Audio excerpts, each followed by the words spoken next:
The people of Red Creek had asked Ethan Carter almost every question a rancher could hear in 48 years. They asked whether the river would flood after spring thaw.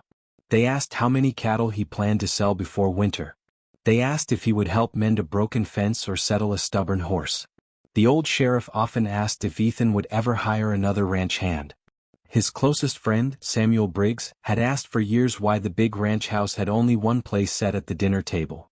But no one had ever dared ask him the one question that mattered. Not because they didn't wonder. Because everyone thought they already knew the answer. 20 years earlier, Ethan had buried the woman he intended to marry after a fever swept through the territory. Since then he had buried every dream alongside her. He never complained. He simply worked. Every sunrise belonged to the cattle. Every sunset belonged to repairing fences, cleaning saddles, and preparing for another day. The ranch became his entire world. People respected him because he was dependable. Children admired him because he always remembered their names. Travelers trusted him because no one had ever left his property hungry. But when evening settled across the Wyoming hills and every light in town slowly disappeared, Ethan always returned to a silent house. Silence had become another piece of furniture. It waited for him every night. The first snow arrived earlier than expected that November. Heavy gray clouds swallowed the afternoon sky, and icy wind rolled across the prairie with enough force to shake the old cottonwood trees beside Ethan's barn. He was securing the stable doors when he heard distant horses. Not ranch horses. Stagecoach horses. He climbed the hill overlooking the main road. Far below, a stagecoach leaned awkwardly to one side. One of its wheels had snapped against a frozen rock. The frightened horses struggled against their harnesses while passengers climbed into the freezing wind. Without hesitation, Ethan saddled his horse. By the time he reached them, snow had already begun covering the road. The driver looked exhausted. "I was hoping we'd make Red Creek before dark," the man admitted. "You won't," Ethan replied calmly. "The storm's coming too fast." He looked at the frightened passengers. An elderly couple. A traveling salesman. A mother with 2 young boys. And one young woman wrapped in a dark blue coat, holding a leather satchel tightly against her chest. Her cheeks were pale from the cold. But her green eyes remained steady. She wasn't panicking. She was observing. Ethan appreciated people who stayed calm. "My ranch is less than 2 miles away," he said. "You'll all stay there tonight." No one argued. The Carter Ranch had welcomed strangers before. Its kitchen soon filled with warm soup, fresh bread, and the comforting smell of burning cedar logs. The little boys laughed as Ethan's old sheepdog chased them across the wooden floor. The elderly couple settled near the fireplace. The salesman couldn't stop thanking Ethan for saving them from the storm.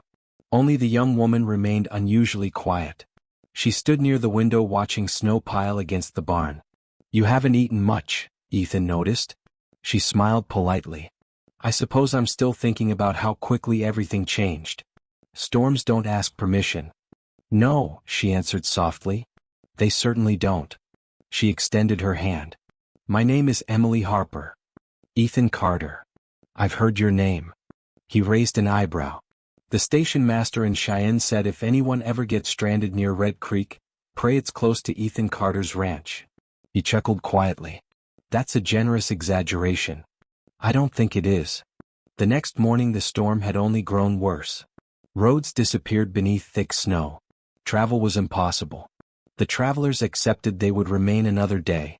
Emily spent most of the afternoon helping Mrs. Wilson prepare meals. She washed dishes without being asked. She organized the pantry after noticing everything had been arranged more for usefulness than appearance. She even stitched a torn blanket belonging to one of the children. Nothing she did felt forced. She simply noticed what needed doing. Ethan noticed too. On the third morning, everyone prepared to leave. The sky had finally cleared. Fresh snow sparkled beneath brilliant sunlight. But Emily never came downstairs. Mrs. Wilson found her burning with fever. The long journey and freezing temperatures had caught up with her. Travel was no longer an option. The other passengers reluctantly continued toward town. Emily remained behind. "I'll only be a burden," she whispered weakly. Ethan shook his head. "No one who needs help is ever a burden here." For nearly a week, Emily barely left the guest room. Ethan wasn't particularly skilled at caring for sick people. But he learned. He prepared warm tea exactly as the doctor instructed. He made chicken broth from scratch despite nearly burning the first pot. Every morning he checked the fireplace before feeding the horses. Every evening he left fresh flowers from the greenhouse outside her door. He never mentioned the flowers. He simply replaced them when they wilted. Emily noticed. She noticed everything. One evening she asked quietly, "Why do you leave flowers without saying they're from you?" Ethan looked embarrassed. They brightened the room. "You could have told me. I wasn't trying to be thanked." She smiled. "That's exactly why I wanted to thank you."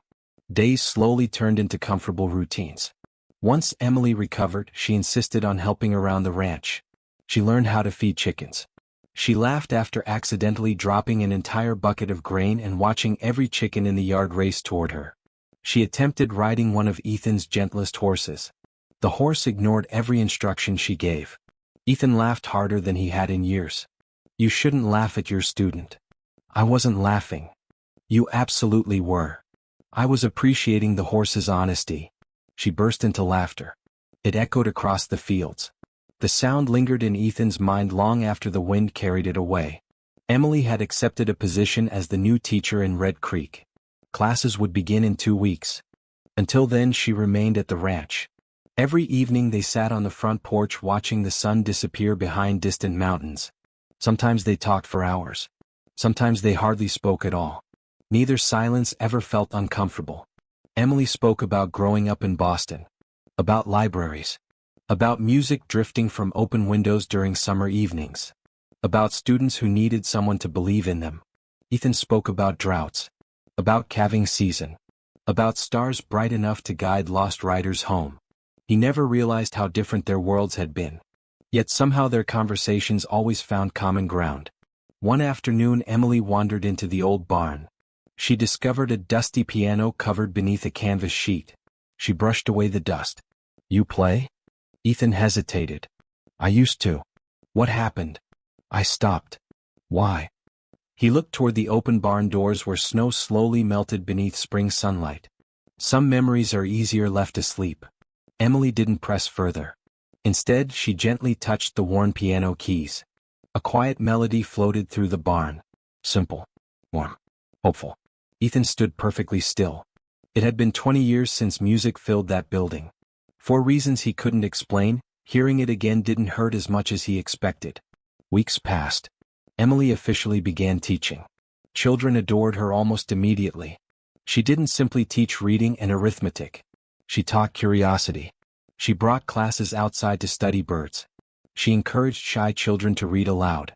She celebrated every small improvement. Parents soon spoke about the new teacher with admiration. Unfortunately, small towns also loved gossip.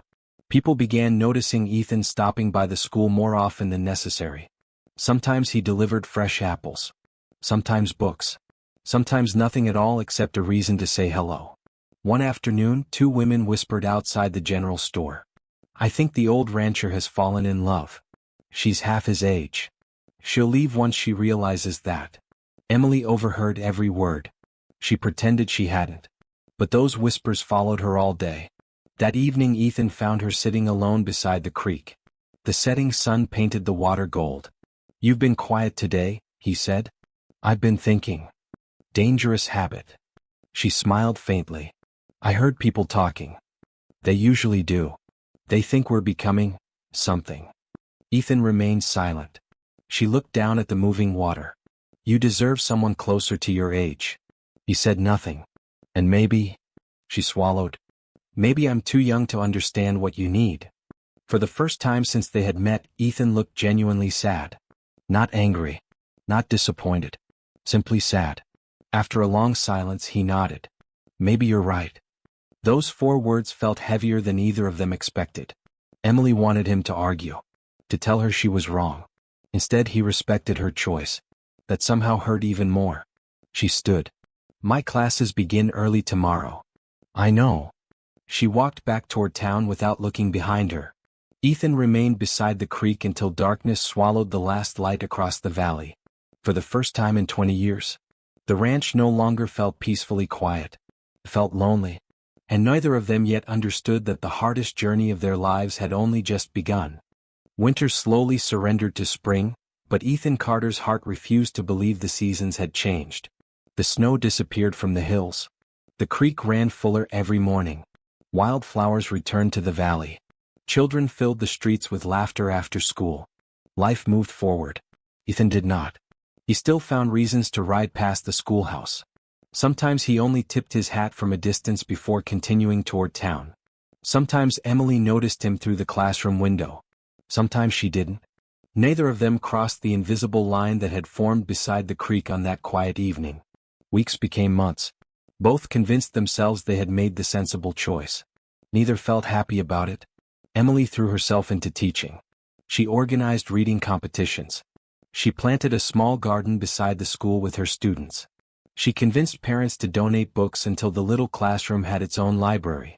Every child in Red Creek adored Miss Harper.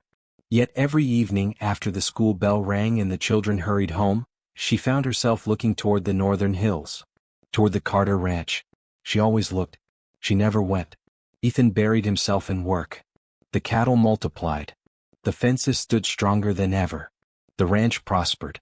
Samuel Briggs watched his friend grow quieter with each passing week. One afternoon they repaired a broken gate together. Samuel finally dropped his hammer onto the ground.